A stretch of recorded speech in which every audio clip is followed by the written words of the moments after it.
Inaayos ko na yung mga hindi ko pa nabebentang basil sa aking taniman. Dumadami na ang ugat nito at sa tansya ko ay kailangan na nito ng mas malaking paso. Bago ko ito ipagpatuloy, kung bago ka pa lang sa aking mga vlog, ay huwag mong kalimutan na mag-follow sa aking TikTok at Facebook. I-subscribe mo na din ako sa aking YouTube. I-share mo na din ang aking videos. Mag-react at mag-comment ka na din. Malaking tulong kasi ito para mas makita pa ako ng marami na mahilig din sa ganitong content sa probinsya. Simpleng buhay at bukirin. Mayroong maraming mga paraan upang gamitin ang basil sa pagluluto. Narito ang ilang ideya. Gamitin ito bilang pampalamuti.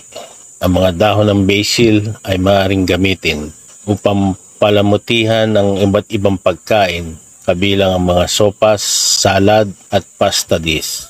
Idagdag ito sa mga sarsa. Ang basil ay isang sikat na sangkap sa maraming pasta sauce at maaari rin itong idagdag sa homemade pasta o tomato sauce. Talagang marunong ang pong may kapal sa lahat na siyang lumilikha ng lahat na nakikita natin. Nilikha niya ang lahat ng ito, sariwang hangin, sariwang pagkain, at nandyan ang mga halamang gamot na siyang napatunayan din naman na talaga na mainam sa katawan ng tao. Yan mga kahagding,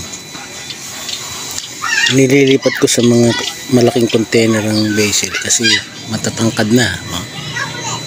Yan. Tapos nilalagyan ko ng stick na ganito para tumatag. Yan, may stick. Yan. Yan pa. Nilalagyan ko siya ng stick para tumatag. Kasi pag sobra taas na ganito, yan, nabubuwal. Yan. Dadalhin ko siya sa palengke ng ganyan para matatag, hindi nabubuwal. Yan. Mula rin sa plastic na container, inilipat ko rito sa mas malalaki. Yan, dito sa container na to, pwede nang pirmihan na siya dyan. Yung iba pa nga na mga halamang nanggagaling mismo sa lupa at hindi gawa ng tao ay siya talagang nakakalunas sa mas malulubha pang uri ng mga sakit. Ang kalikasan, mga puno, halaman, kabundukan at karagatan ay dapat na pangalagaan talaga dahil kakambal ito ng ating buhay. Kung hahayaan natin itong masira at mawala, lahat ay parang sinabi mo na ding mawala tayong lahat sa mundong ibabaw. Karugtong na ng buhay ng tao ang kalikasan. Katulad ko na dito nang gagaling ang ikinabubuhay namin.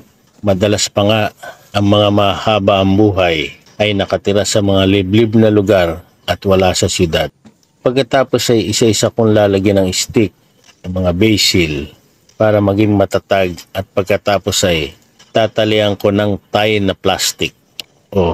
Heto, at ngayon ay matatag na. Kahit na siguro mahanginan ito ng malakas ay hindi na ito mababali.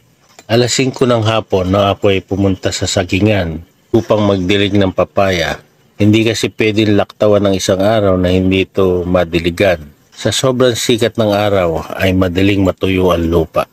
Nang matapos ang aking mga diligin mga kahardin, ay pinagdesisyonan kong mas laliman pa ang balon.